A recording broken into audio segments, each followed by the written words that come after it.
Evening, everyone. Thank you so much for taking the time out of your evening to join us today for this public open house as we kick off the King Township Village Urban Design Guidelines Review Project. My name is Matt Rodriguez, and I'm with WSP. We're the consulting firm that's working with the Township to undertake this project, and we'll be facilitating this evening's session. We're really looking forward to the session. This is the third and final of this round of consultation, and so we've had a lot of great conversations with your neighbors in King City and Schaumburg, and we are really here today to work with and learn from you as we start this process and review the design guidelines.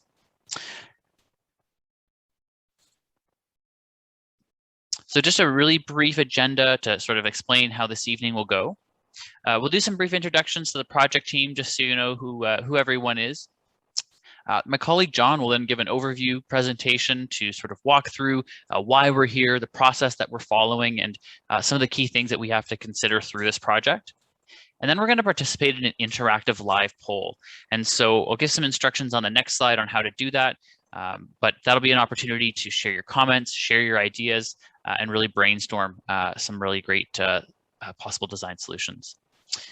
We'll have a open Q&A period, so at any time this evening, feel free to type your question or comment in the chat box, and we'll monitor those as we go, and if there's anything pressing, we can sort of deal with it there, but otherwise we'll save the remainder of the questions and answers for the Q&A period, and you're also welcome to raise your hand at any point. We'll then just provide some brief wrap-up and some next steps in this process as we go forward, and so this project is really about learning from you, and getting your knowledge and your perspective on design topics. And today we're here specifically talking about Nobleton. And so we're really excited to get that feedback. And as I mentioned, we've previously last week had a session with King City and last night with Schaumburg. And so we've been out in all three villages, albeit virtually. And so we really appreciate you taking your time this evening. So just a brief refresher on some Zoom tips and tricks. If you'd like to raise your hand at any time, if you'd like to speak, you can do that by clicking the raise hand icon in the meeting control bar. If you're on a Windows computer, you can press Alt-Y to raise your hand, or if you're on a Mac, Option-Y. If you're joining us over the telephone, welcome, and press *9 to raise and lower your hand, and *6 to mute and unmute your microphone when called on. As I mentioned before, we'll have some live polls during today's session to share your thoughts and input, and we invite you to participate in those.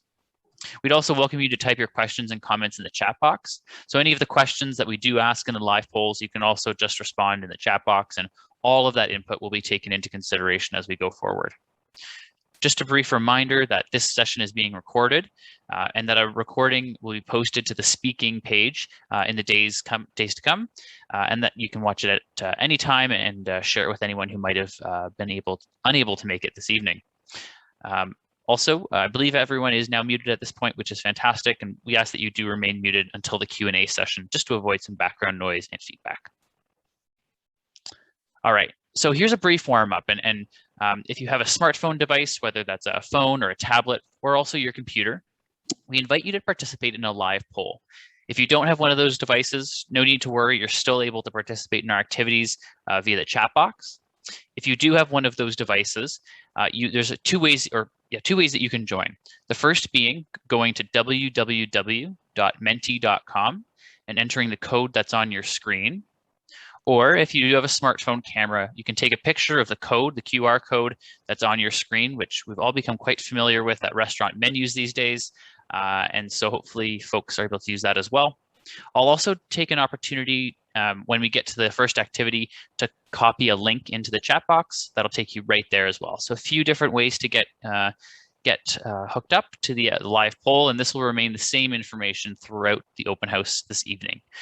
And so we'll give everyone a minute here just to get settled and perhaps get connected to the live poll.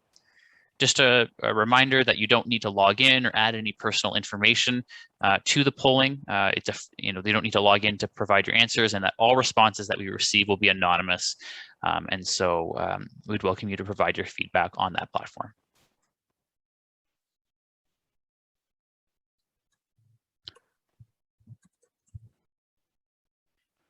All right, so and if you have any questions, do feel free to pop those into the chat box, and I'll do my best to provide some troubleshooting on the fly here. But as I said, if you're having any difficulty, all of the questions that we'll ask, you can join and provide your answers in the chat box.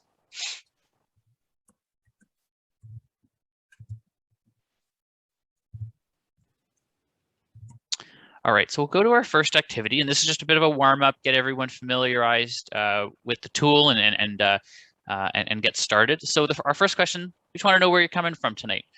So whether you're coming from King City, Schaumburg, or Nobleton, where I'd expect, as we were seeing the majority coming in from, or perhaps if you're joining us from outside the township or perhaps other areas of King, certainly welcome this evening. So as we go through these activities, we'll see all the responses come up in real time and we'll be able to see what everyone's saying and participate in an interactive way. So we appreciate you participating this evening.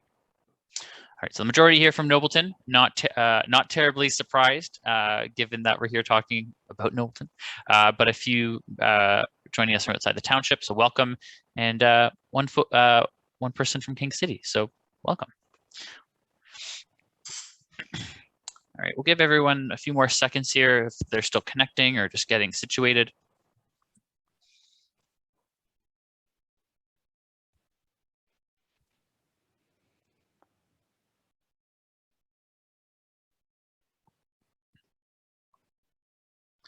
All right, so it looks like we've slowed down, and again, we'll have one more question after this, and then we'll dive into the presentation, but we'll use the same link and access code when we get to the actual activity later on.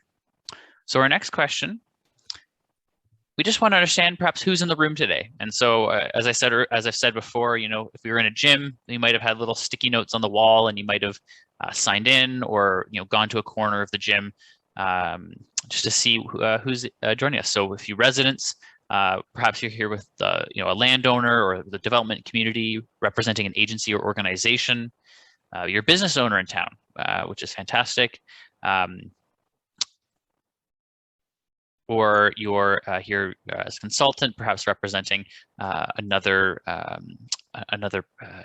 perhaps landowner in the community. So a few residents, a few agencies, and organization representatives. Appreciate you taking the time to join us.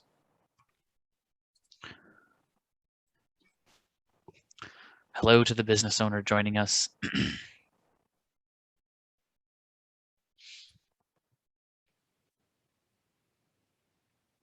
Okay, give everyone, last time we had about 10 folks respond, and so we'll give everyone a chance to maybe get dialed in.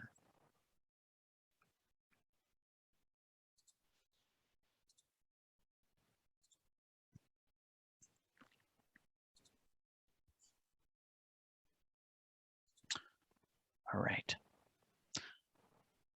All right, thank you so much, everyone. And again, this is our last question for now, but we'll come back to this type of activity a little bit later on this evening to really sort of brainstorm and hear your ideas and thoughts about urban design in Nobleton. So we'll provide a refresher once we get to that part of the presentation.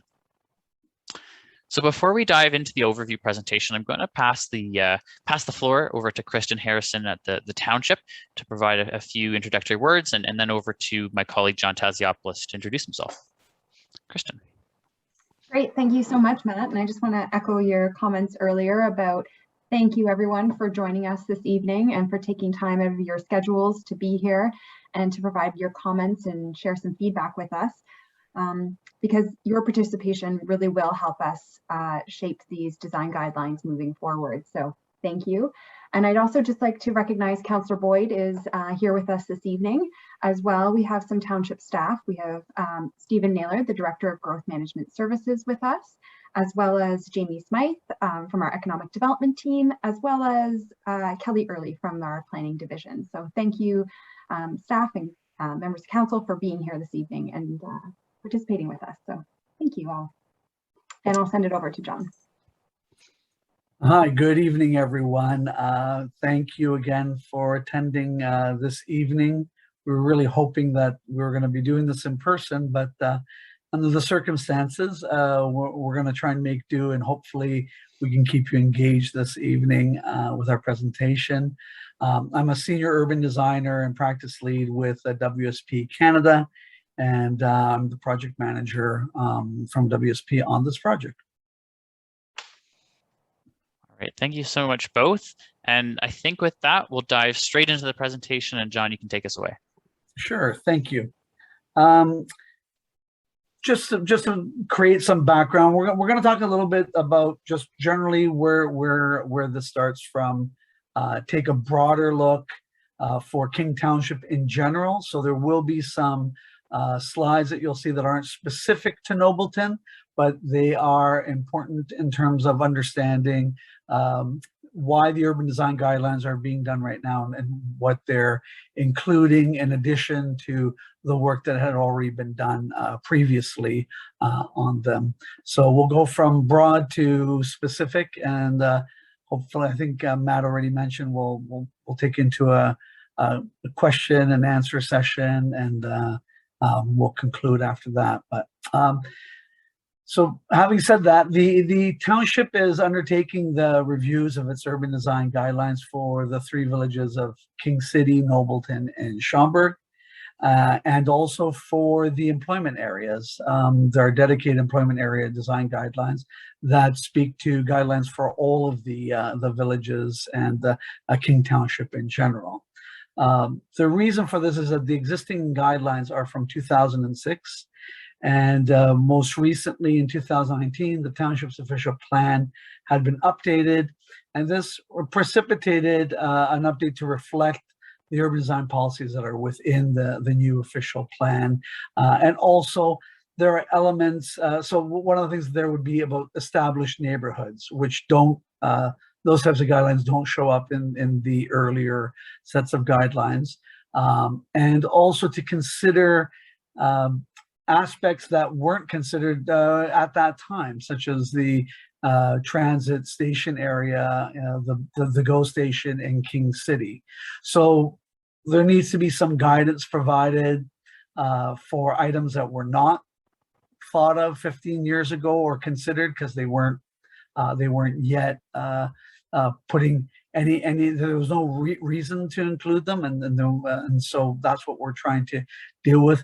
And it's also to ensure that we have the most current and up-to-date urban design best practices applied to the township itself. Next slide, Matt. So you've already heard me say one of the decisions we made early on in the project was that we wanted to ensure that we understood the context and the aspirations of residents in each of the villages.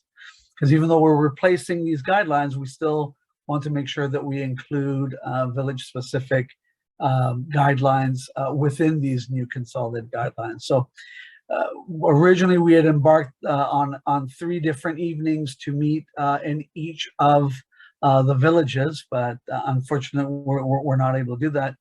Who knows, maybe in the new year we'll get a chance to do exactly that when we get our next our draft ready for discussion and review, and so hopefully that'll change in the new year. But again, the important part was that that we looked at each of the villages. I think Matt has already mentioned that this is the 3rd of the 3 sessions that we've already held, and the previous sessions were held in Schaumburg yesterday night, and of course in King City last week. Again, just so it's understood, the project provides an opportunity to review and update the existing urban design guidelines into a consolidated set of village urban design guidelines. There's a need to develop new guidelines, as I mentioned, because of the established neighborhood policies. And the township's existing urban design guidelines, just so it's understood, are not being deleted. They're serving as a base for this next step. So what we're trying to do is get the best information that we can from those documents, identify gaps in them, and as I said, also identify items that had not been considered, and also to hopefully enhance them in certain situations so that they're more useful to the township staff in their reviews, and also more useful to residents and developers, builders, so that they understand the requirements and the aspirations that are being presented in the urban design guidelines themselves. Next slide, Matt. So what are we replacing? They're currently 4 separate urban design guideline documents in the township, and the goal is to consolidate these documents to one comprehensive document that avoids repetition in the guidelines. And as I said, however, having said that, the consolidated guidelines will also include village-specific sections that address local context and may require, a different approach for Nobleton than there is in Schaumburg, than there is in King City, and make sure that we pick up on those things. So there'll be generally good urban design practices applied throughout the township, and then we're also going to look at aspects that are specific and dear to the residents of each of the villages, that in an urban design way, if we can incorporate them, we start to speak to those items in the guidelines. Next slide, Matt. So what, I always like to start a little bit too is, what is urban design? And you'll hear lots of different definitions, and you've probably already been through them in with other public engagement having to do with new communities, and you'll have approach. But generally, what we like to think of it as, it's the process of creating and shaping the place where we live, work, and play. So it's not one particular area, it's all the areas in which we reside. And one of the simple ways I like to express it is that urban design is a design of city and town urban spaces, and this includes the design of buildings, streetscapes, park spaces. And one of the most important things, and you'll hear me bring it up again and again this evening, is the interface with each of these pieces of the puzzle, and how do we interface with existing and new development. And the idea is to hopefully create an environment that responds to residents and to residents of all ages and abilities. So that's a big goal. Urban design guidelines, as noted here, are a series of design statements. So moving from what urban design is to what are the urban design guidelines, there are a series of statements and images that explain the desired design elements and qualities that shape a community and reflect its design aspirations. So that's really important to keep in mind. And when we're generally looking at that, we're thinking of, you'll hear me use the term private realm. A lot of times all that really means is the built form, the stuff that's within the property lines, and whether it's a residential development or a mixed use development. The public realm, which is the street boulevards, and it includes the pedestrian boulevard with sidewalks, and sometimes you'll see planted edges and so on along with them. It's concerned about mobility, and when we say that, it's about circulation and how we improve circulation and connectivity within a community. That's a very important aspect. And then finally, the other thing we look at is some of the historical resources that exist within the municipality, and they vary in King Township depending village to village, but we like to make sure that the guidelines themselves do speak to them, and do speak to again what the interface is, either with new development or redevelopment of an area. Next slide, Matt. So just as a brief intro in terms of where we are in the project, we're midway through our first phase, and following this open house, we will conclude our background review and finalize a discussion paper. The discussion paper itself is actually found on the speaking website, and I think that those of you who have checked in will actually find it there. What you see there is an interim draft version that doesn't include the results of everything that we've heard in King City, and in Schaumburg, and what we're going to hear tonight. So, and I can see that Kristen's posted it into the chat room for those who haven't visited the site, and there's lots of information on the project there. Following that, we'll be presenting to council the results of this background review and our discussion paper. And then we'll be looking to prepare we've already started some of the background work and some of the initial design guideline work, but it's following these sessions that we're going to really jump into preparing the draft design guidelines. And hopefully we're going to have that ready in early 2022, and some of the results of that will be presented at a future open house. It's important, you'll notice right at the bottom of the slide that our commitment to the project has a lot to do with ensuring that there are several opportunities and ways for the residents in King Township and Nobleton and in general to get involved throughout the project. We do our best, given the public health restrictions and the fact that they continue to evolve. It sounds like we're going to be opening up a little bit more. There may be an opportunity, hopefully, to maybe do this in person, and it'd be great to meet the residents directly. I find this very strange to be doing it this way, especially because urban design is a lot of people have opinions on things, and it's great to engage the public and to hopefully address their questions in person rather than online. But we're going to do our best tonight, and hopefully we'll answer any questions that you have. Next slide, Matt. So just so we remember, today we're in Nobleton, but the study area does concentrate on the 3 villages, and it also will be speaking to the employment areas that are also found within them. Although they're a separate set of guidelines for employment areas, those employment areas are found part and parcel in each of the villages, as many of you know. Next slide, Matt. So overall, in addition to the villages, the guidelines will address 3 key areas generally found within each of the villages, and they include the village centers and the established neighborhoods and employment areas.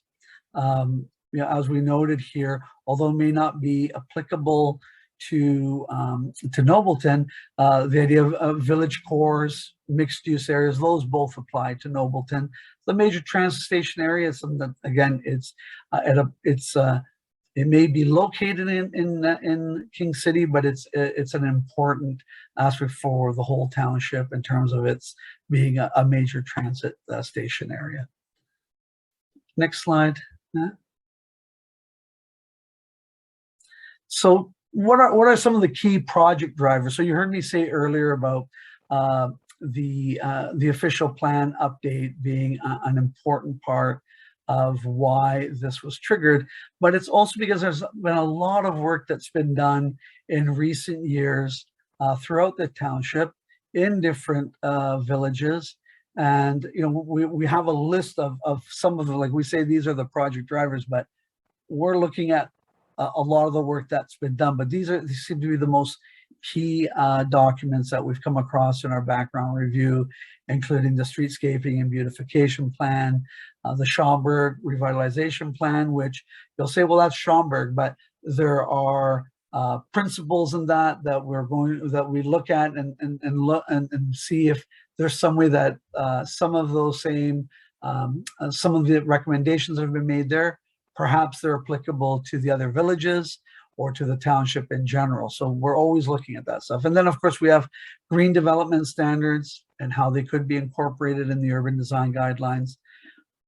We're going to hear from the engineering folks in the township, and we're going to get a chance to see also how these guidelines could be further enhanced and take into consideration engineering standards.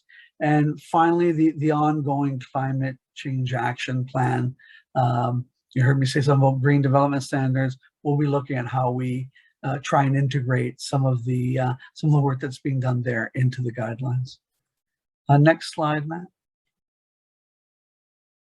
And so what are some of the things that we just wanted to mention? A few items that had come up in the official plan that are kind of important and key in us updating of the guidelines, and just give you a bit of background as to what the sort of the key points that seem to are really relevant to the urban design guideline update.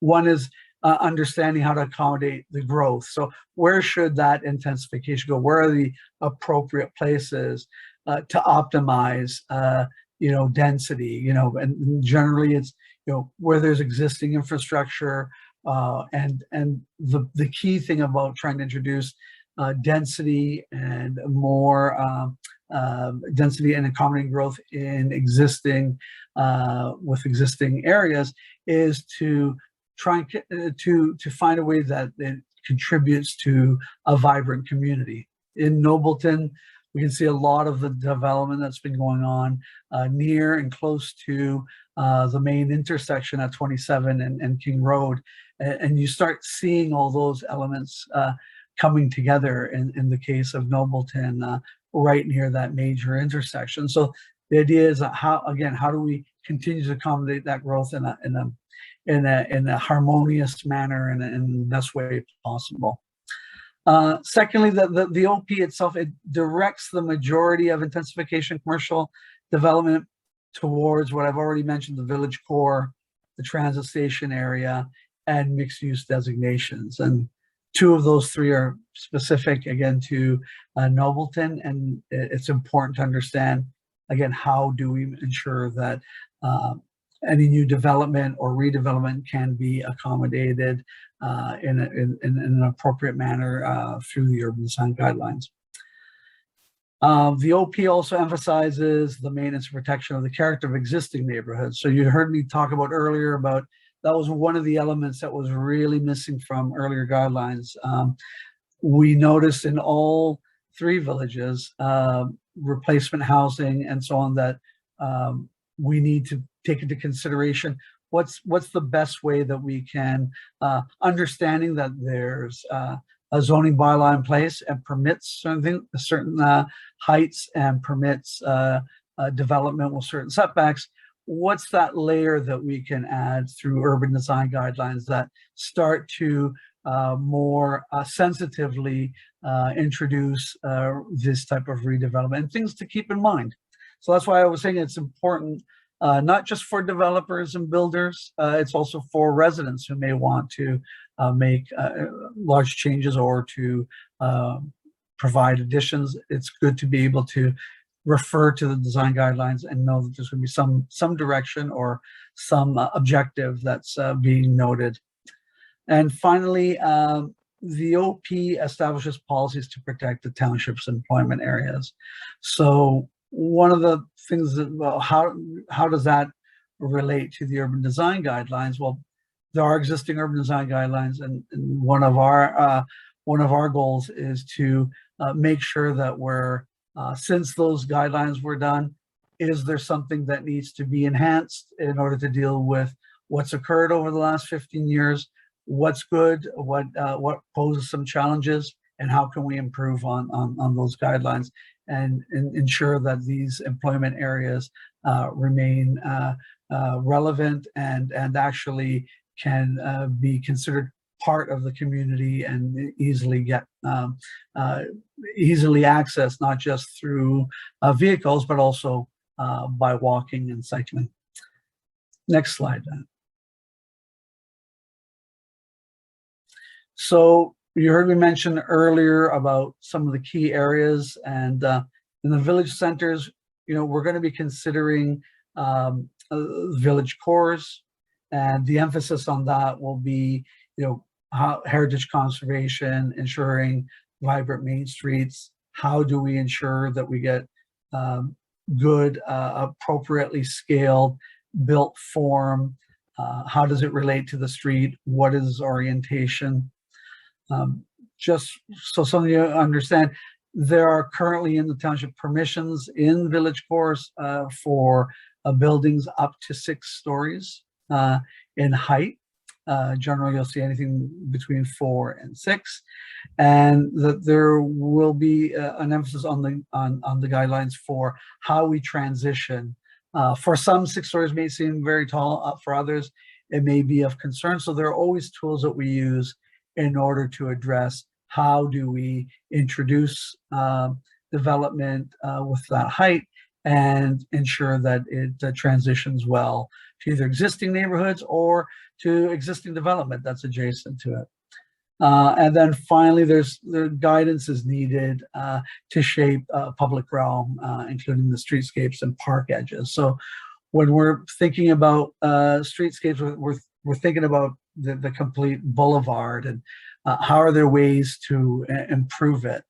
We know that there are challenges when we're looking at the village core, Nobleton, with the traffic and the way that Highway 27 and King Road are very busy. But we already notice that there are a lot of work that's already been done and has begun to try and improve how those edges work and how the pedestrian boulevard works. And what we're kind of hoping here is to also provide additional suggestions and enhancements and recommendations that could potentially, at least within the village core itself, start to have a different quality to it. Because one of the challenges always when we're dealing with these important intersections is how do we make them more conducive to pedestrian circulation? Because if people don't feel safe, they will get in their car rather than walk or cycle. And I don't think we can say we're going to cycle everywhere, but we can at least create the conditions that help support that. Because we're always thinking about the future, not just about what's happening now. Next slide. Matt.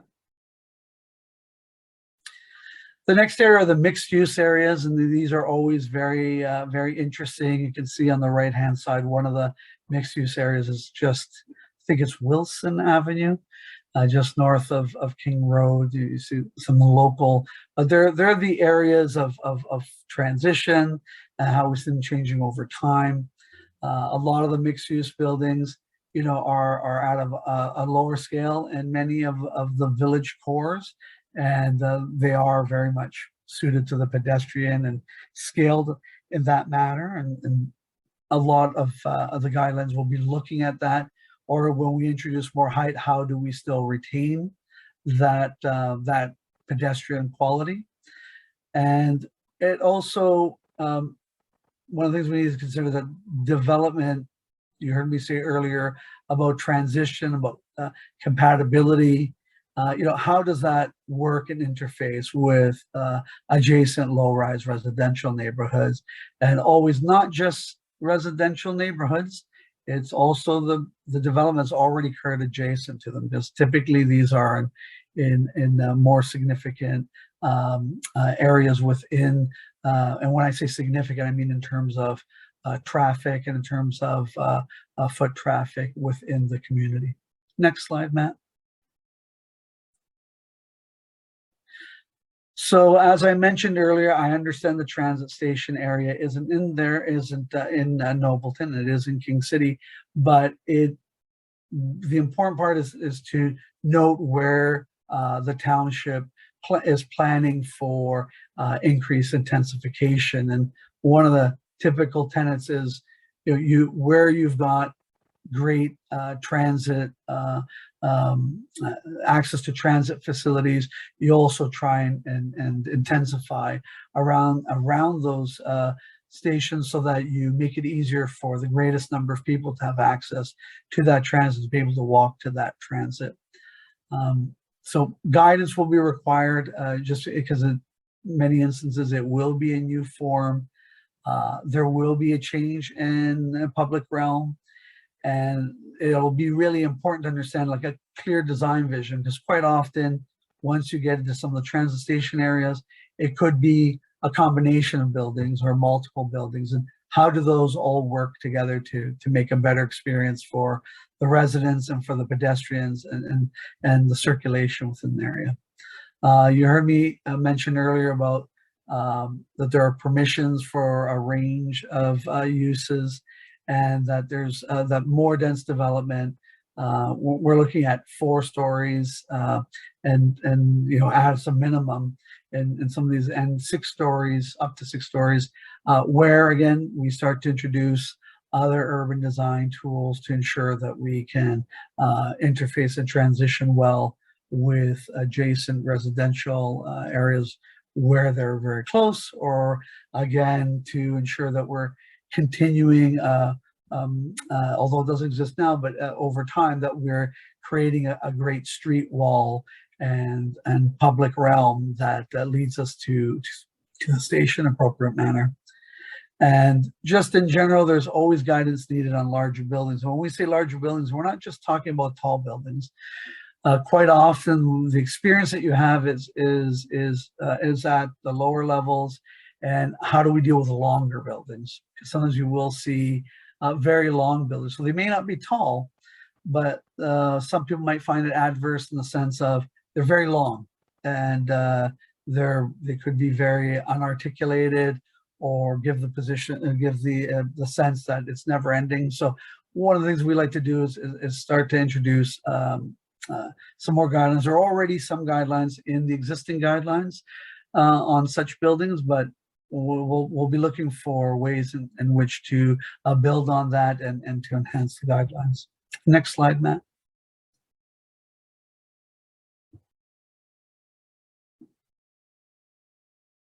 So you heard me say about established neighborhoods. That's one of the important considerations in this new updated set.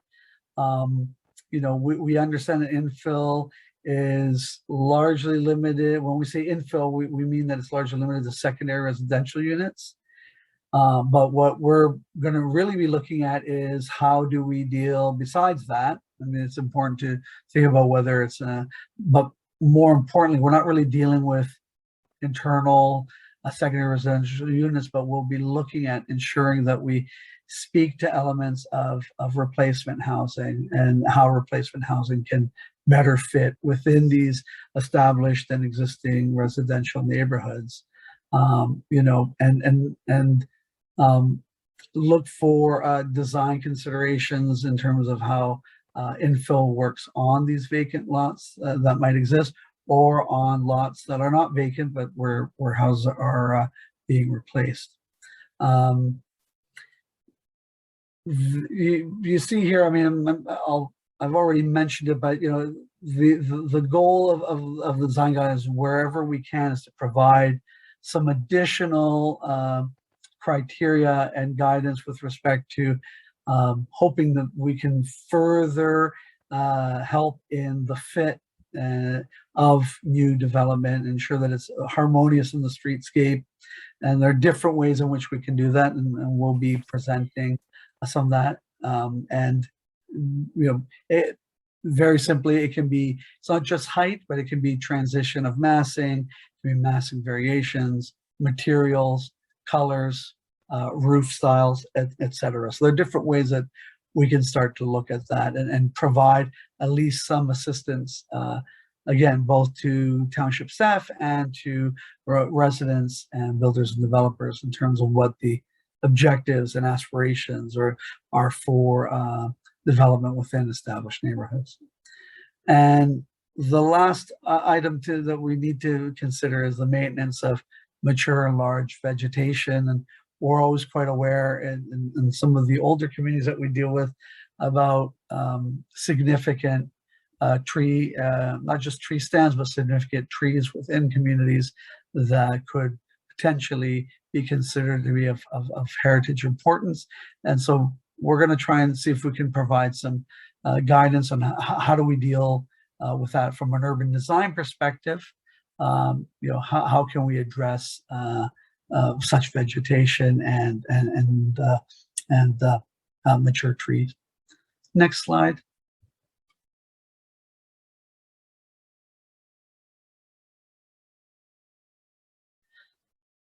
And so next we have the employment areas, and I saw a message there about, are we allowed to speak? I'm almost at the end of the presentation. There'll be a chance to have an interactive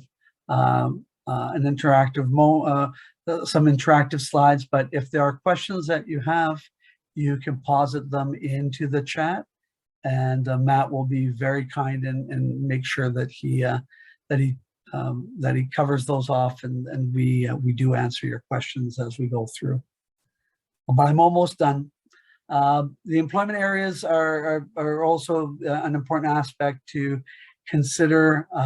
We've noticed in most of the villages where we see the employment areas located, they could be considered to be almost at entry points or at gateways into the villages themselves. In Nobleton, we know there's future potential development of employment lands at the southern end of the village, but it's something that we need to consider. So it becomes, we provide guidelines that address that entrance, and that we're taking that into consideration. One of the things we've noticed even from in our travels to some of the employment areas is the issue with outdoor storage, and the official plan also has policies with respect to that, and accessory commercial uses and commercial uses that serve the employment area. So we're hoping to provide some guidelines that further address those and enhance those situations and the orientation of the buildings and how they could potentially address street views. And then finally, the idea is to establish a design vision in the most highly visible areas, the most highly visible parts of the employment areas, and enhance them so they have a more of a prestige employment, and that they provide the best sort of view and edge to the public, to the public itself, and that we have enhanced public and private realm within and along, in this case, along Highway 27, for instance. And how do we deal with that edge? Next slide, Matt. So again, I'll be very, very quick, and that way we can get to the questions. With respect to Nobleton, I think it's important to just note where some of the areas are that we've been talking about the village core, which you can see is set around. And Matt, I don't know if you could just circle around. It's set around, obviously, that main intersection of King Road and Highway 27. We've got, as you can see, predominantly the established neighborhoods in the surrounding area. The mixed-use areas, which you see in the light pink, either further north along Highway 27 or along King Road. You can sort of see that. And the employment areas, as I mentioned earlier, at the southern end. So these are sort of the areas where we're talking about more how new development and intensification is dealt with in these areas. And then when we look at the established neighborhoods, it's how does replacement housing or infill housing, how is that dealt with in its particular context? And then most importantly, where we've got the edges where they're transitioning between any of those more intensified areas to the established neighborhoods, what are the transition mitigative guidelines that we can provide? So one of the things that we noticed when we walked through Nobleton, as we have been to all the villages, and the project team has been there on a walk and documenting the village, is we saw the need to enhance some of the public realm. As I said, we already noted that there was lots of work that had already been started. So the thing is, how do we build upon that on already some very good work that's been done, and some direction that we can provide, because we're not just providing this to the public, we're providing it to the township itself. And another thing that what we notice is that there's some dispersed development that occurs in the core, and how we start to sort of fit all the pieces together to make a I mean that happens over time, but how we sort of ensure that we get that that we fill in those gaps, that we have this continuous great walking street that's created over time, and how do we deal with it through built form or through setbacks, and how do we deal with the wide rights of ways that are already in existence and that some have mentioned in the past are very are not conducive to pedestrian circulation. And then we also noticed that there were several historic buildings of significance. We noticed some of them are being readapted right now, right at the corner of King Road and Highway 27. So it's interesting to see some of that development that's going on. And that's sort of a very quick summary. I think that was the last slide, Matt. That way we can get to the public.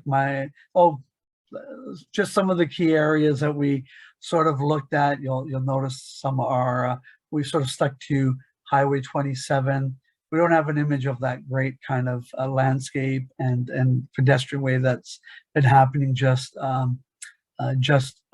east of Highway 27. But we were just putting this together just to get a sense of the types of built form that we had noticed, the mixed uses that we had noticed along 27, the interesting new combined kind of mixed use and residential development that happened at Wilson Road, north of just at the north end there. And then you have one of the images there in the middle, just showing the transition, seeing new replacement housing and existing housing, and how do we deal with that type of development.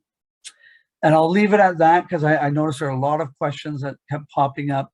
So I'd rather get to answering those and hopefully, I guess, Matt, do we do that first, or did you want to go to the questions? I guess it probably makes sense to try and answer some preliminary questions. Yeah, we can certainly get through some questions. And Kristen, I apologize. I just pushed a button and I think it nudged you or something. I didn't mean to do that.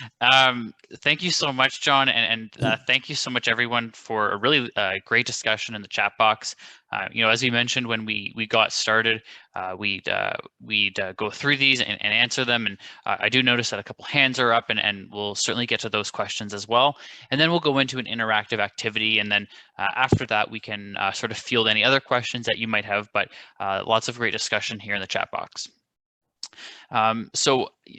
Thanks, and again, thanks, John, for sort of setting that context. There's certainly a lot of material there, but we really thought it was important to set the stage to really understand, the context of the design guidelines and how what they're being prepared within.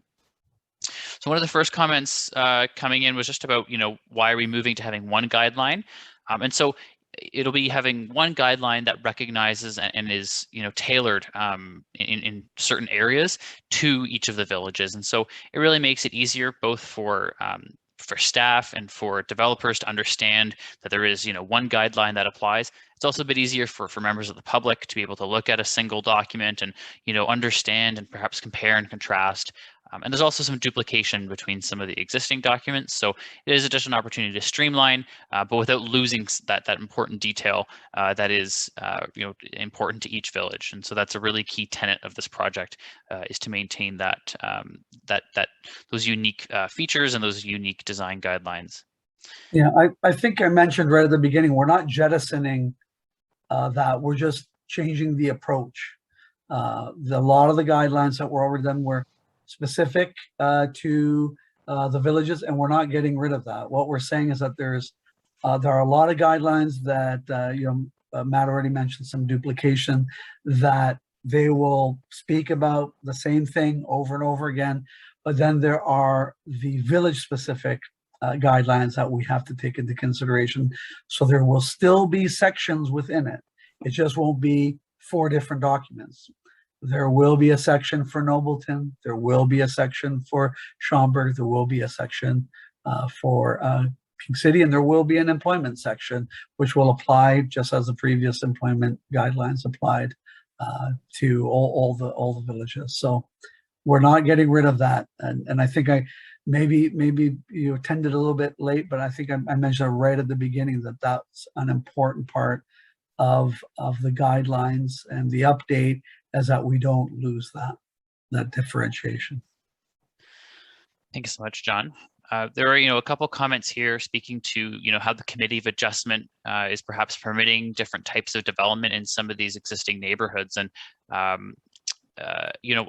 through this project, we're not looking at the zoning bylaw, which has been in place for about 5 years now, and just kind of crazy to think.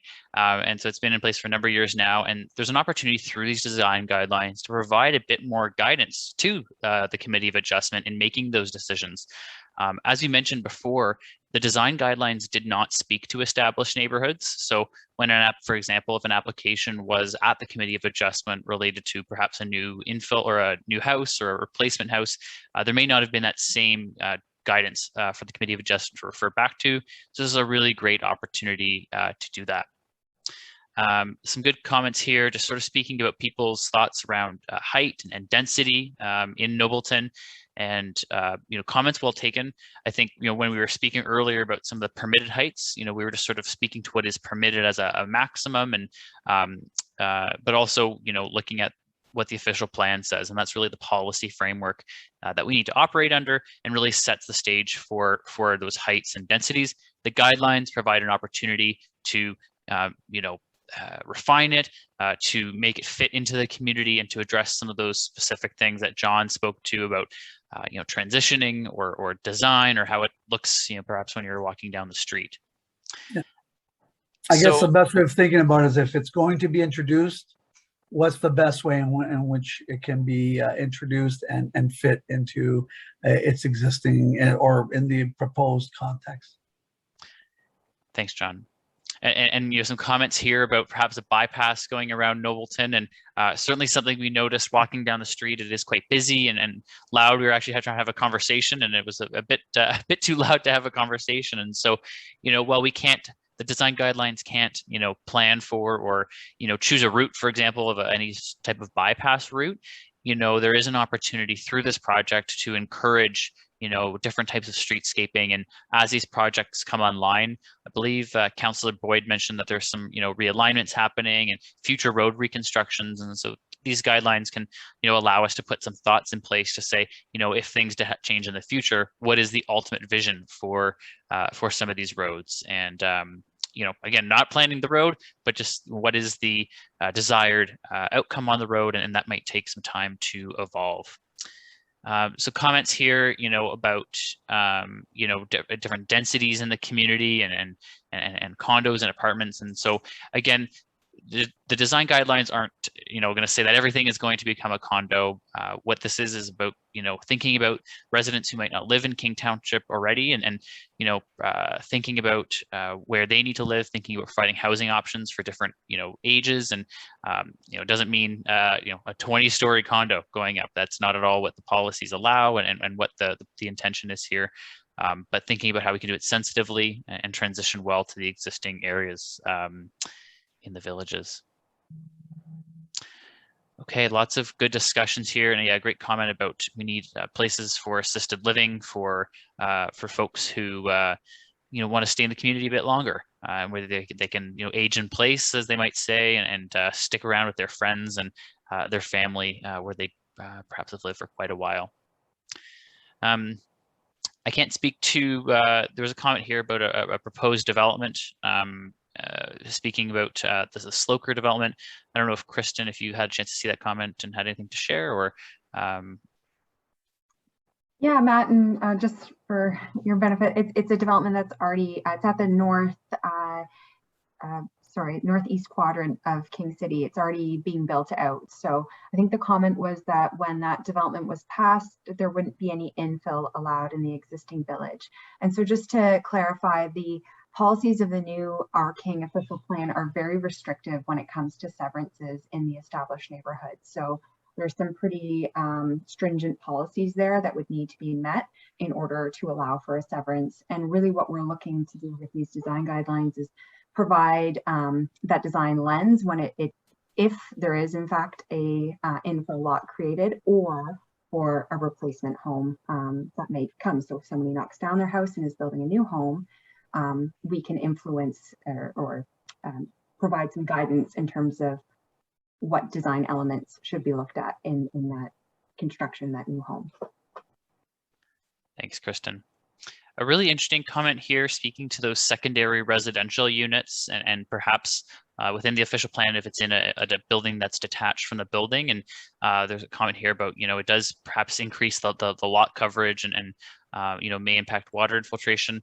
Certainly, as we mentioned earlier, we'll be looking at the climate change action plan and really trying to understand what that means. But the zoning bylaw is also a key tool that will help regulate that. And, in the coming years, we can expect a review of that based on the new official plan. And so that'll be an opportunity to really critically think about that, but a really great comment. Okay.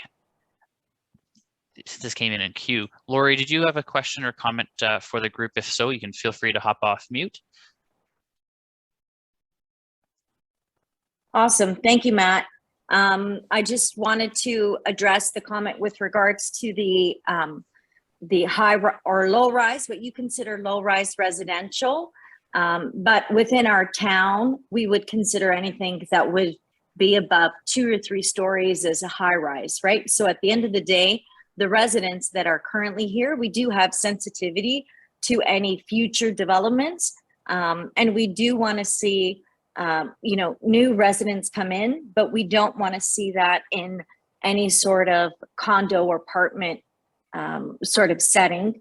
And it's certainly not at 6 stories. And I don't think that it would be suitable for Nobleton or Schaumburg. I believe there are some coming to King City, but essentially we're a village, and the intent of most of the residents that have come to Nobleton, such as myself and some of the other participants in the chat, we came to escape the density of the city, and we don't want to have that infiltrate our small town.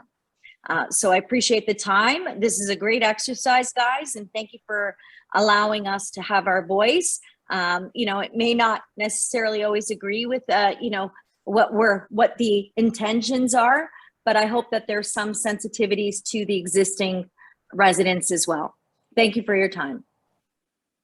Yeah, I think it's important, Lori, when we're mentioning this, is again, one of the objectives of the guidelines. The guidelines can't make that happen. They can't make density happen out of nowhere. What we're saying is that the guidelines need to be updated because the official plan itself directs growth in particular areas. It's not in the established neighborhoods.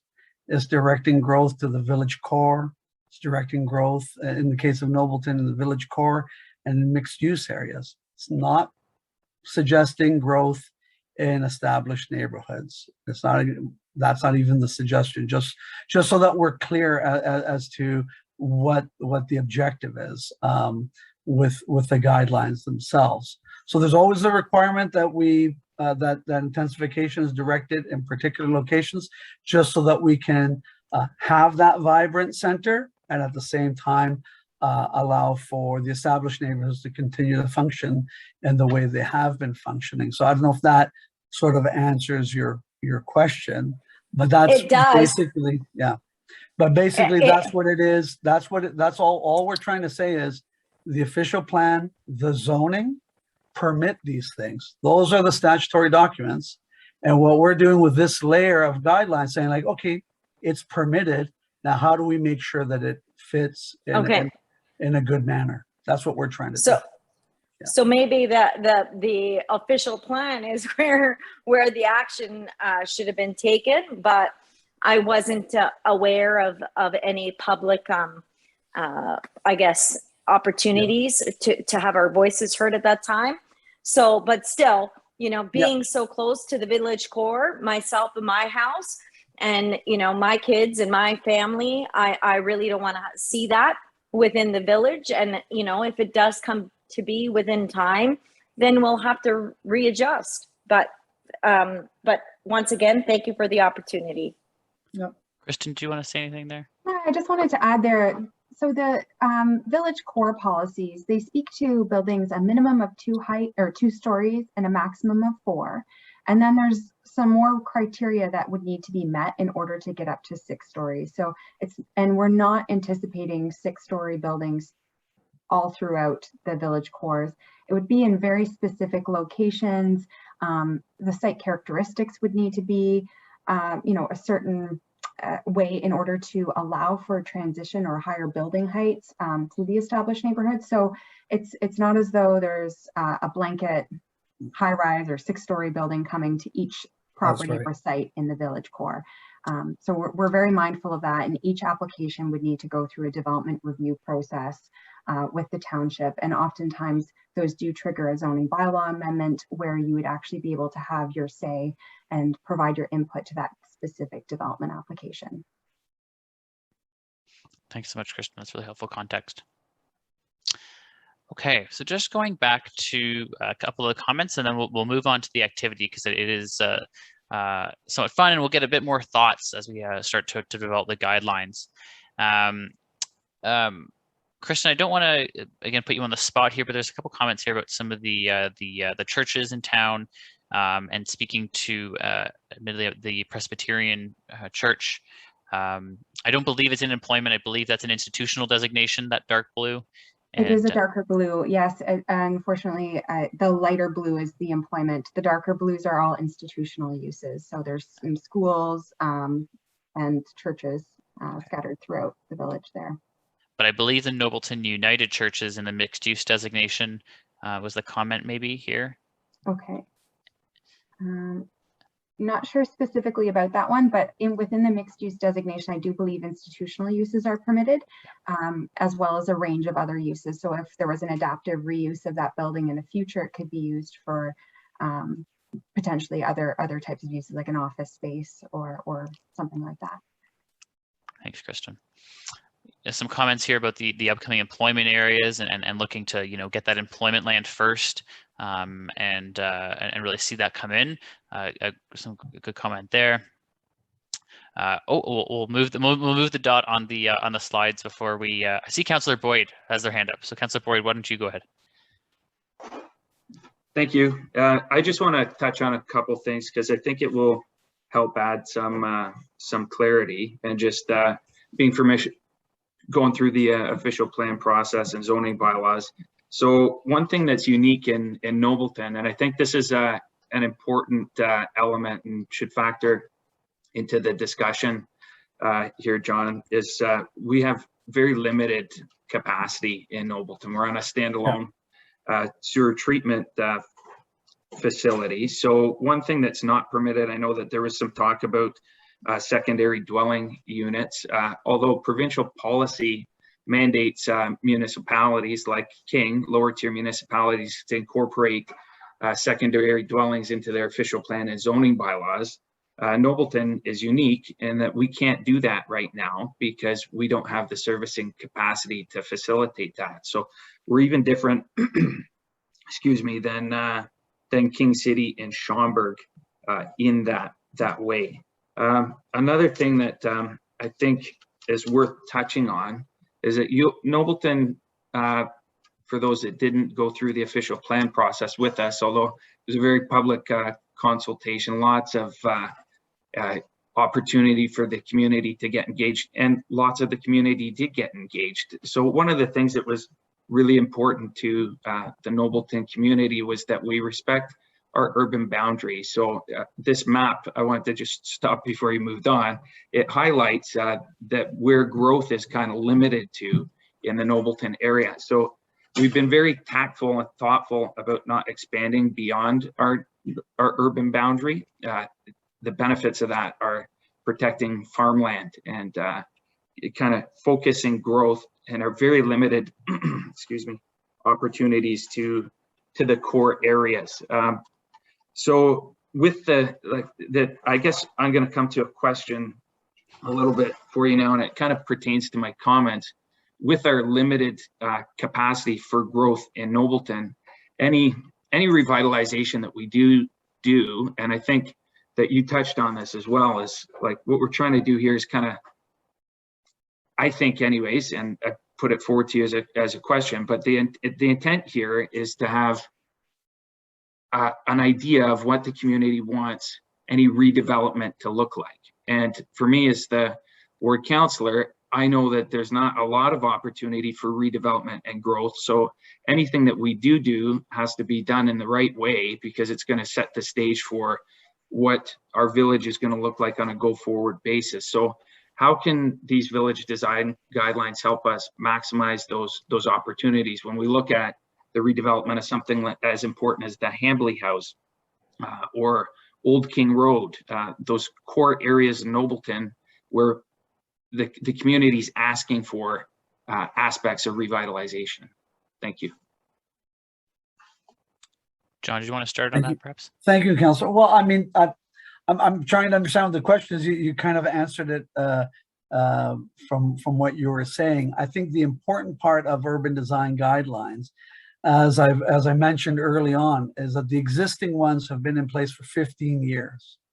And stuff has gone on in Nobleton the last 15 years. It's a little bit different. I realize that there is a limit because of capacity, but again, it's exactly that is, if these are around for another 15 years, what you kind of hope is that you've created the design framework or the urban design framework that can be referred to. And you can say, oh, I'm going to be, this is the existing building. I'm on existing services. I'm going to be redeveloping this. How is it that we do this in an appropriate manner with the right heights? And how do we do it? Regardless, it can't just be about heights. It's how does any new development fit into its context? So it could be the exact right height that everybody's talking about, but it might not fit. And so that's one of the things that we're always trying to make sure of when we're dealing with that. We're also charged, again, as knowing that any kind of, if there is any kind of intensification is going to go into particular areas. And so how does that stuff work together? So again, it's about creating that framework. It's not saying that it's going to come no matter what. What it's saying is that when it does, if it does, there are guidelines in place. And that's why I said earlier, there will be a general section on guidelines that may talk about all those things. And then there'll be the specific sections that speak to Nobleton and speak to that reality of currently the existing condition of Nobleton and not being able to do certain things, but to ensure that we do have guidelines in place for when and if that does happen. Yeah, and I think the important is the currently, but currently for Nobleton, I think is the reality on a longer version as well. There's no planned regional expansion into the Nobleton area, right? We're not, the region's not planning to invest in that type of infrastructure here. No. So we're staying on that standalone system. And I think it's an integral part of how we plan this, right? It pertains to height transitions and things like that, right? Because it's not like we're going to have a building come in and then necessarily have something go beside it within the next 4 or 5 year window. We might be on a much longer cycle where you're talking about a 10 or 20 year window. So I'm very excited. I actually pushed for these design guidelines, right? Because when something goes in, this is our opportunity as the municipality to say to the developer or the property owner, the homeowner, hey, this is what we want redevelopment to look like in King, so that we have that walkable, that attractive core that's going to intrigue people, get somebody to stop, support one of our local businesses, have somebody go for a walk from Oliver Emerson into the core of Nobleton for a glass of wine because it's inviting, right? So this is our opportunity, right? And I'm excited about the project. I thank the community members that came out tonight. I can't wait till this comes before council. Excited. Thank you. Thanks, Councillor Boyd. Really appreciate the support. Okay, so there's a couple more comments in the chat box, but I do want to get to the activity and hear a bit more from those who've been able to join us this evening about what's important to you in Nobleton. So if you were able to participate in the live polls before, bring up that same device or that same platform that you were using. The login, the web link, and the code are the same. And what I will do in a brief moment is just share another link in the chat box for another way to be able to join. And so if you click the link that will be in the chat box now, you should be able to go straight to our polls, and we'll get started in a couple of moments.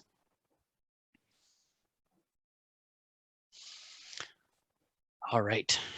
So give everyone a minute here to get dialed in, so to speak.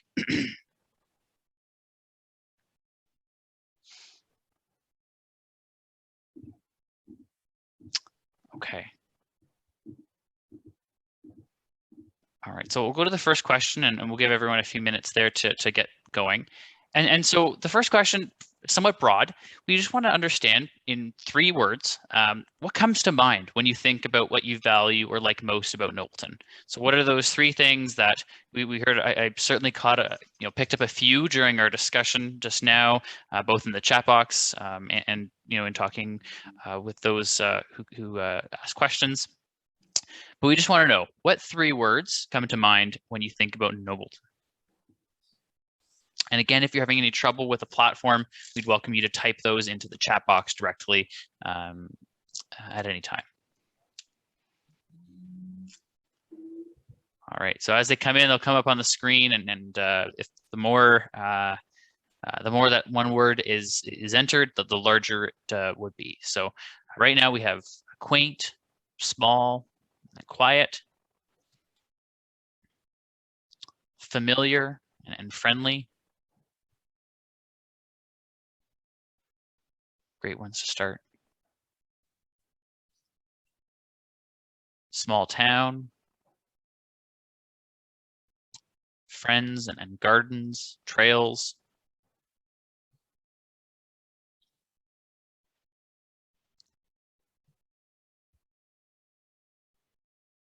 And so all of this input is really helpful for us. And as we mentioned, before, we'll have sections of the design guidelines that speak to each village. And, this gives us an opportunity to really articulate right up front what we've heard from the community, what those key things are for folks as we write guidelines. And we'll definitely take this input into account in the Nobleton section. So we've got community, parks, small and small town are certainly leading, friendly, family friendly.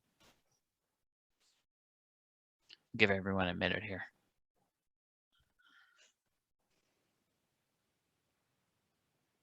Community. Thanks so much, everyone.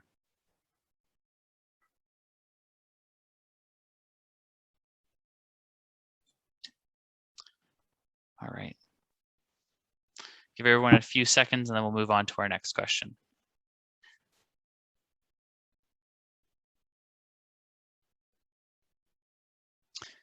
Okay, so the next question, you can type more than 3 words. You can type, a brief sentence or a few words.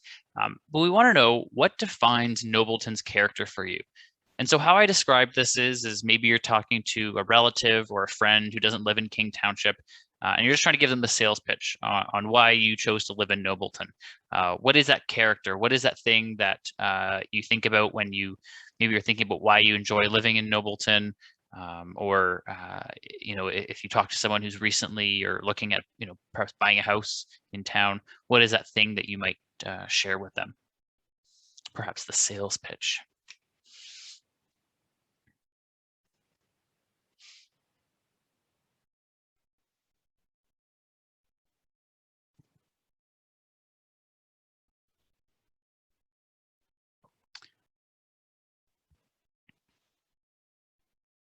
All right, and as I said, as these come in, they'll come up on the screen so we'll be able to see what everyone's saying.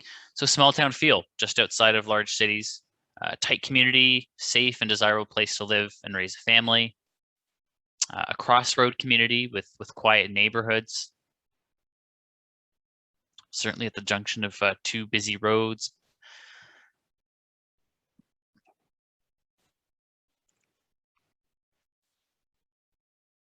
Great responses so far.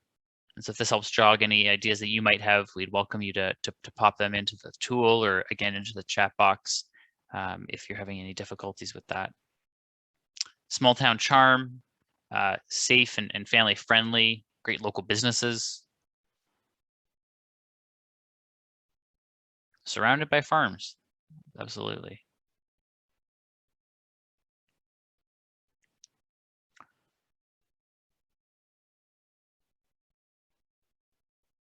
Family friendly, small town feel. So some common threads here for sure.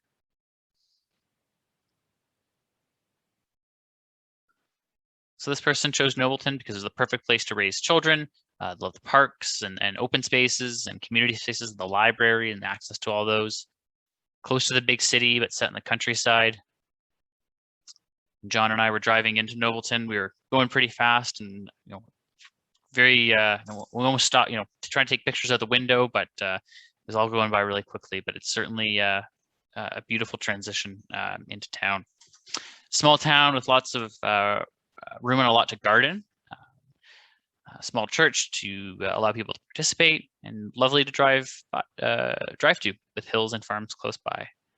Certainly a scenic drive. So give everyone a minute here, and then we'll move on. Really appreciate all your thoughts here. Again, we can, you know, read all the documents and, you know, look at all the maps that we might want, but really understanding what, you know, what's on your mind and what's important to you helps us shape and inform the guidelines that will be tailored to Nobleton. All right, so I'm going to move on. And so this perhaps builds on the previous question. And the question is, what would you like to see to enhance the building character or experience in Nobleton? So we heard lots of great ideas about what the character is perhaps today, or what it was when you chose to move to Nobleton. But what would you like to see now, or perhaps in the future, as as developments come online, or roads get reconstructed, for example, or new community spaces are built? What would you like to see to enhance that building character or experience in Nobleton? So thinking about what's important to you and what might enhance that.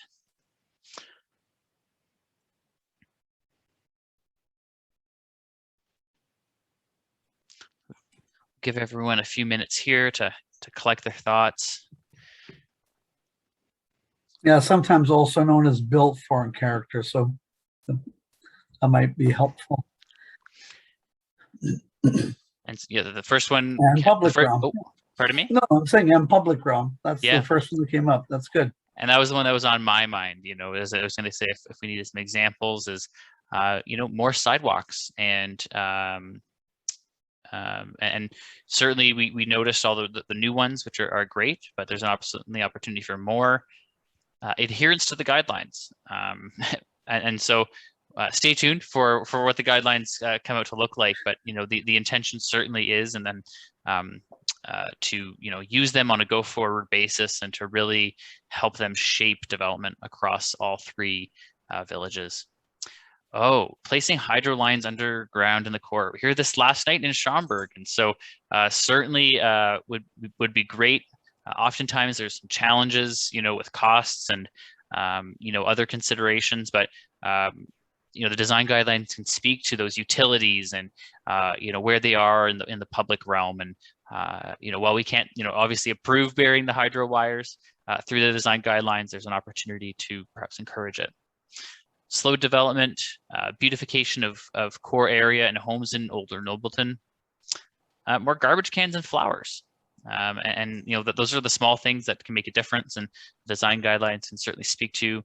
Traffic calming into some of the neighborhoods, biking and hiking trails connecting the villages,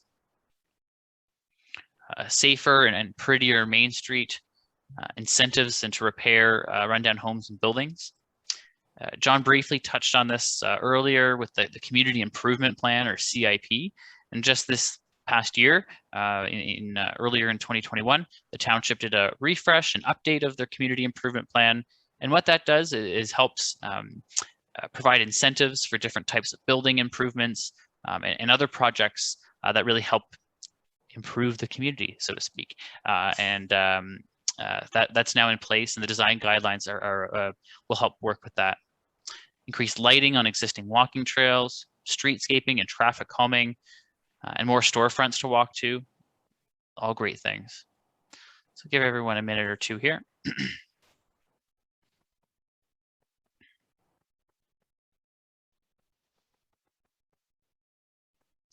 And if for some reason you missed a question or you didn't have a chance to type it in, again, you're welcome to pop that into the chat box at any time.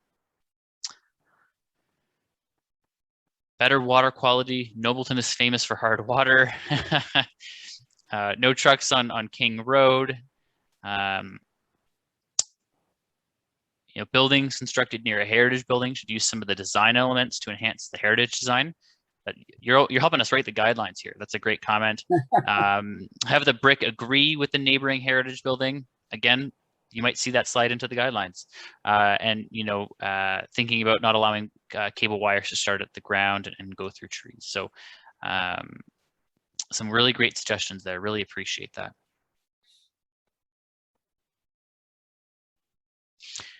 Okay, I'm going to move on to the next question, but again, we'll have a few more opportunities. And if we missed you, certainly welcome to put that in the chat box. Oh, yeah, if you've just joined, I'll copy the link here into the chat box, and you should be able to participate. And if you have a smartphone, you're able to click the link in the chat box or visit the website and use the code that should be appearing at the top of your screen. And so this person's comment was just that, yeah, the sidewalks are awfully close to the road. And so certainly something we noticed as well. Less traffic and noise at King and 27. All right, we'll move on to the next question. So we heard a little bit about this in the chat box, but John mentioned this to the topic of replacement housing, and so that's when there's an existing house and it's built sort of tit for tat for another single detached house. And so we're interested to know, what architecture and design challenges do you perceive with those replacement houses in your neighborhood? So when you're seeing them happen, what do you wish the design guidelines spoke to? And again, just to sort of reiterate that the current design guidelines that are in place in King Township don't speak to this type of development. And so this really is an opportunity to set the stage and set that framework on a go forward basis. Let's give everyone a couple minutes here.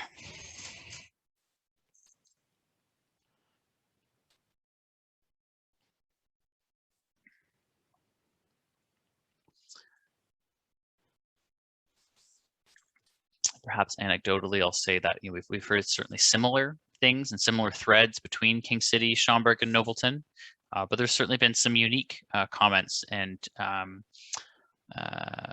tailored suggestions that we've received at each session. So this is all really important. Consistent streetscape and setback within the neighborhood. Okay. Replacement homes should match as close as possible to existing homes. Building a completely modernized square house amongst older style homes looks ridiculous. And I believe, as you mentioned earlier, the zoning bylaw that's in place right now does have a number of zoning provisions for these replacement houses in existing residential neighborhoods. And so that really is a key tool for shaping that development. So if you haven't had a chance to take a look at the Nobleton zoning bylaw, there's an opportunity there to learn a bit more.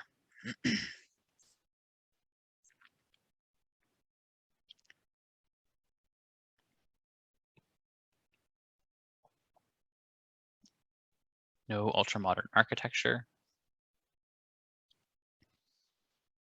Thanks so much, everyone.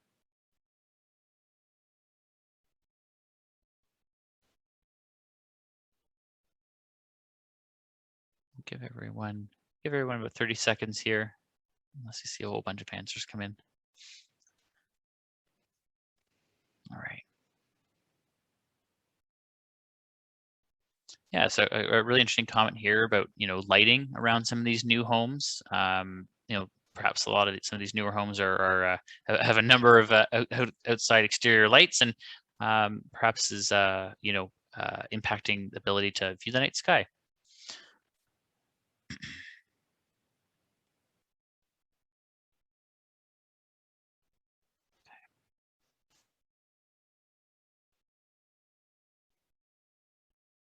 Really thoughtful answer. Thanks so much.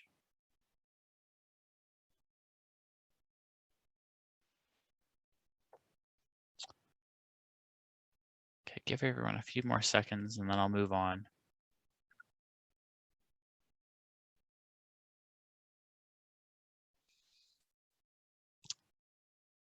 Alrighty, so we'll move on to our next question here. And so I think I know perhaps where this answer might go based on some of our previous comments, but in a sort of yes, no, or I'm not sure option, does Highway 27 feel connected and integrated with the community? And so when we say that, does it feel like it's somewhere that, you know, you can walk to? Is it, you know, does it connect maybe the west side to the east side of Nobleton? Does it, you know, allow for those connections?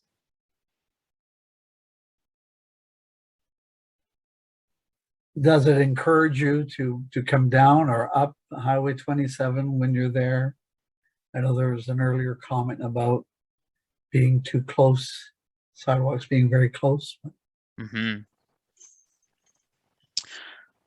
So right now the majority saying no. Maybe it doesn't feel connected and integrated with the community. A few folks saying yes, and certainly it plays that important role in, you know, shops and services, but also transportation. So for that might be the case for a number of people.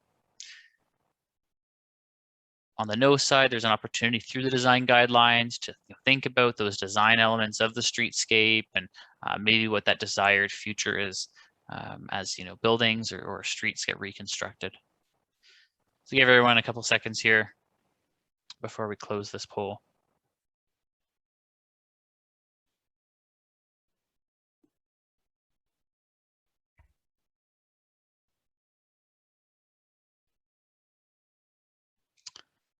Alrighty.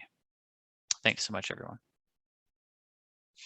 Okay, so perhaps for those who said no, but also for those who said yes, what streetscape design elements would help improve the public realm in Nobleton? So, you know, when you're walking down the street and you're thinking, oh, I wish we could fix X, or I wish there was more of Y. And so the options, and you're able to rank them 1 through 5, are street trees, infill and facade improvements, street furniture and landscaping, cycling lanes, and wider sidewalks. And so some of these are, many of these are not mutually exclusive. And so we just want to understand maybe what that priority is, but recognizing that some might happen together. For example, street trees with improved landscaping, or cycling lanes and wider sidewalks as an example. All right, so first few batches of answers come in. It's like a small scale election night. Okay, so street furniture and landscaping pulls ahead, wider sidewalks. Oh, great question coming in the chat box. What does infill mean? And so perhaps you think of a lot that might not have any buildings on it right yet, or maybe there's a parking lot that has been vacant, or a building that's been empty for a while. And then there's an opportunity to infill or sort of rebuild on that lot, and to, within the existing area,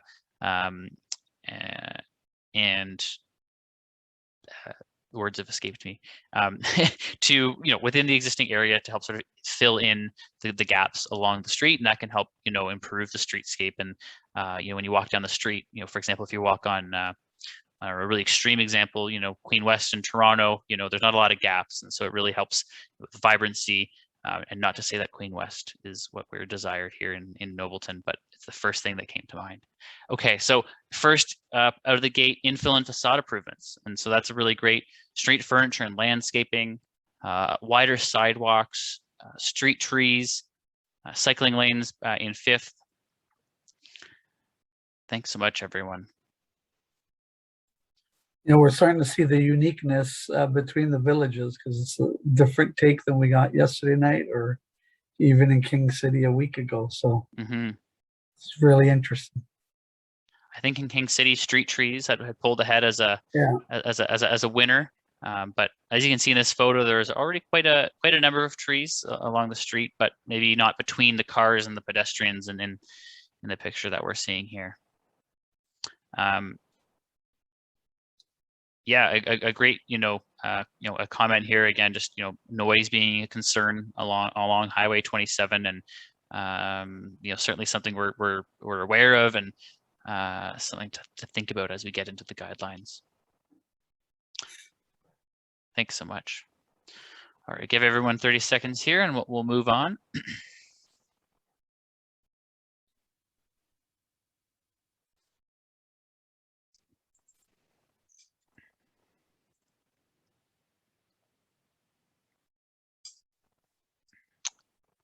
Alrighty.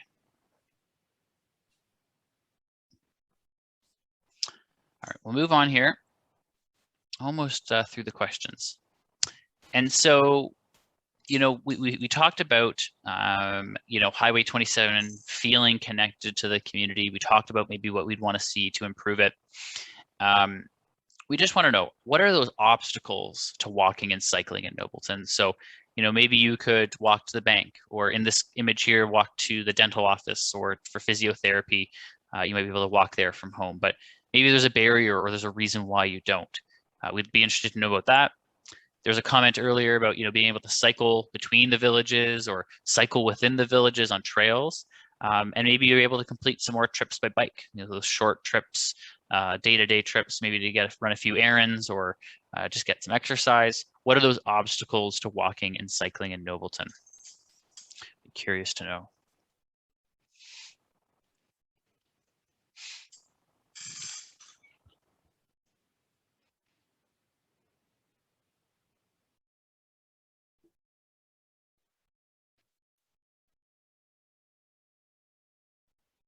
For example, in some other municipalities where we've worked in, a lot of times the concern is with safety, and the perceived sense that something is unsafe. And one of the things that we've always started to introduce is the idea of where it's possible, that is maybe it's separated, it's a cycle track, it's something that provides that real distinction. Because for some people, it's not a case of not wanting to cycle, it's just not feeling safe enough to do so. So I've heard that obstacle quite often. Yeah, and sort of that aligns with all four of the comments have Yeah. traffic or truck traffic as the first words, and so certainly a common theme. You know, weather obviously is certainly something we need to contend with here in Canada. Speeding and traffic calming. I also don't want to just stick to Highway 27 or to King Road. Mhm. It could be something more internal too. Is there an obstacle? Is it a case of connectivity and not having that access? Or crosswalks even, you know, Yeah. if there's you know, if you live on the west side and you want to get to the east side, or okay, lots of great comments here. Yeah. Yeah, because I think in certain aspects, it's a little bit, it's almost the township's hands may be tied. I mean, Kristen could mention better, but in terms of Highway 27 and so on, we're sort of limited as to the things that we can do on the roadway itself, the paved portion, but maybe it's one of those things where we can provide some input on what happens on the raised or paved portion where the sidewalk and pedestrian area is. So. Thanks, John. Lots of great responses here. Generally speaking, to safety, you know, and linkages, you know, between some areas. The comment here, you know, perhaps really great suggestion to the terrible driveway, the no frills plaza, and so, you know, design guidelines can help improve that public realm and, you know, encourage driveways that, you know, I don't know, encourage drivers to slow down as they turn into a driveway, or there's better visibility so that, you know, that drivers are coming and going, are able to see pedestrians and cyclists and make that just a touch more safer. More sidewalks, redirecting. And when we hear wide sidewalks, do we mean that we want to see other components of the wide sidewalks, or is it just a case of it just being wider? Because I have my druthers. So I mean, speaking from the perspective of the pedestrian or walking, you know, one of the things I always think about is, are there enough things to see as I go along, and does it feel safe? Do I have enough separation if there is high traffic? Because that experience is completely different once we get into the established neighborhoods where we're not worrying about the same ones, because the speeds are different, the streets are different, plantings are different. So there are all sorts of components that exist in the area where we feel more comfortable when we're circulating through it, and understanding that some of these areas are more urban. What are the kind of components that you think would be great if they were there, or that would remove certain obstacles, I guess it's another way of thinking about it. Kristen, I don't know if you can speak to this, but there's potentially a comment in the chat box here. What is the status on sidewalks, within neighborhoods and new streets being built with sidewalks? I think there would be some direction provided there from our transportation master plan, and with new subdivisions or new streets coming in, then they would have to comply with those new standards, which were just updated last year. Thanks, Kristen. Okay, a few more comments coming here. This is our most popular question, which is always great. I guess some comments here about the Tim Hortons Plaza, and maybe overflows. Maybe there's the need for some screening or better thinking about the drive-through. I don't know. Not visually appealing. 6-foot wide sidewalk with benches. Sounds like a great plan to me. Sidewalk further away from the road. Lots of great suggestions. All right, so we'll get lots of great comments here. And we have one more question, and then we'll go into next steps, and then we'll open up for Q&A. So if there were any questions, I'll go through the chat just to make sure we didn't miss anything. But if you did want to raise your hand at that point, we'd be happy to take those questions then as well. All right, so our final question.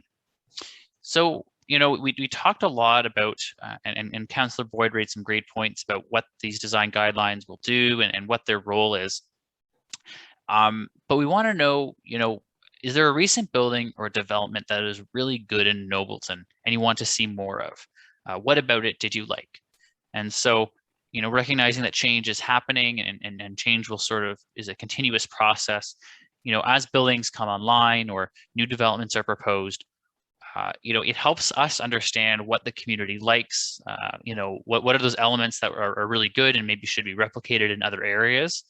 And what is sort of that maybe a precedence for future development. So we'll give everyone a couple seconds here or a few minutes here. I'll expand this, and if there's maybe one in King City or Schaumburg that you like as well, be interested to hear about that here as well.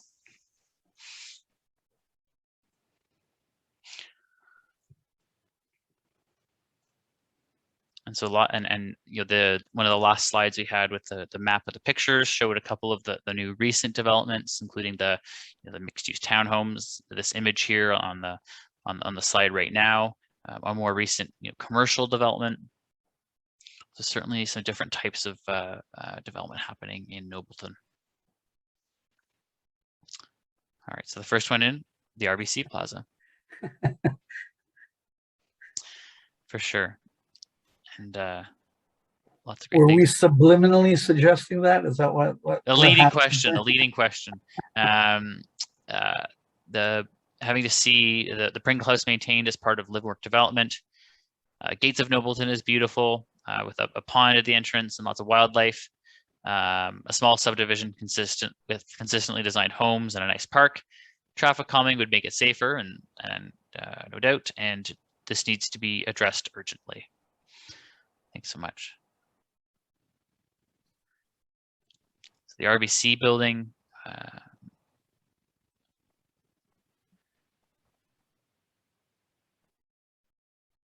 A question here, and if you'd like to provide any clarification in the chat box, it's just about not understanding perhaps the height of the TNX Plaza when there isn't a second floor. Tasca Park, the development of the Sloker development is nice, or south of the Sloker development is nice. Houses are large, but there's also lots, the lots up rather. And so the zoning bylaw does speak to some of that, perhaps indirectly, but speaking about, the size of the lot versus the size of the house, and those really comes into play there. Thanks so much, everyone.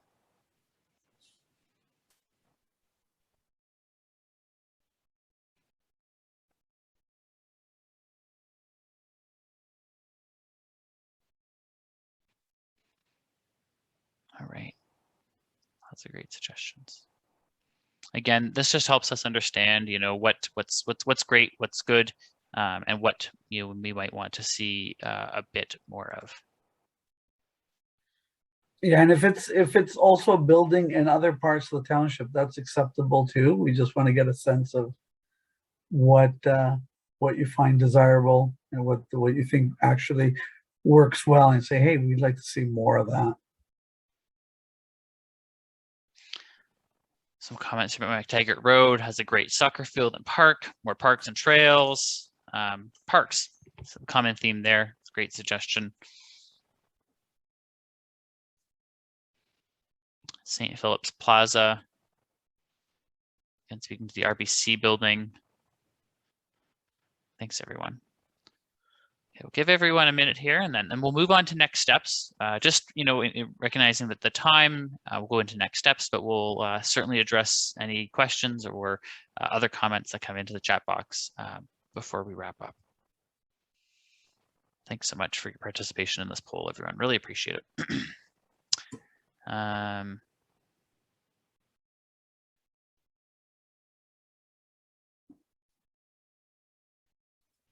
Okay, so maybe some guidance for signs along the road, and maybe consolidation of signs, revitalization of the arena, certainly a great community asset.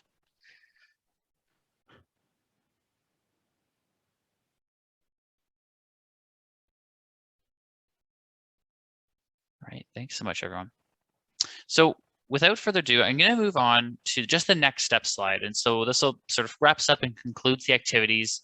Thank you again so much to everyone who participated. This is great information, great data, great thoughts for John, Kristen, and I to take away and reflect on as we start preparing those design guidelines that we'll bring back to this group and to the rest of the community.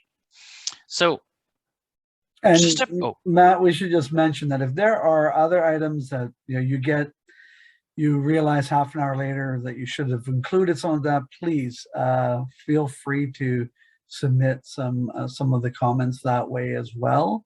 If you have some additional thoughts, because quite often a lot of the information is quite dense today, and it's important that sometimes something will occur to you afterwards. I think it'd be great to hear from you. If you're anything like me, it'll come to you at 2 in the morning as you're trying to fall asleep. So just in terms of some next steps. So again, we're really early in this process. One of our next steps is delivering a presentation to Township Council. And really that'll be sort of that formal kickoff with Council. We'll present that discussion paper and seek Council's input. After that, we'll take all of the input received from Council and from these 3 open houses, as well as any comments received elsewhere. And we'll finalize the discussion paper and summarize all the input we received. And so that'll be an opportunity to see, what we heard and aggregate it all. And we'll be posting that final discussion paper on the speaking page. As we speak, we're currently preparing the draft Village Urban Design Guidelines, and we'll be working through that in the coming weeks and months. And we'll be looking to have similar sessions in early 2022, more information to follow on the format and the details about those. But in order to stay in touch, we welcome you to visit the speaking page. And so most of you have likely been able to navigate there today to register. But if you hadn't yet, we encourage you to visit speaking.king.ca. And this is sort of your central hub for all things project related. We would encourage you to register and to sign up to receive notifications. And what that allows us to do is that when there's an upcoming event, or maybe the draft design guidelines are released, you'll get a brief notification of what's coming up so that you can stay in the loop. As I mentioned earlier, we'll also be posting meeting recordings to the webpage, so you can share it with your neighbors, your friend, your dog, and everyone can watch a recording of the session and get up to speed. We'll provide updates, and we'll keep it as up to date as we possibly can, so that you know where we are in the project. And so that's our central hub.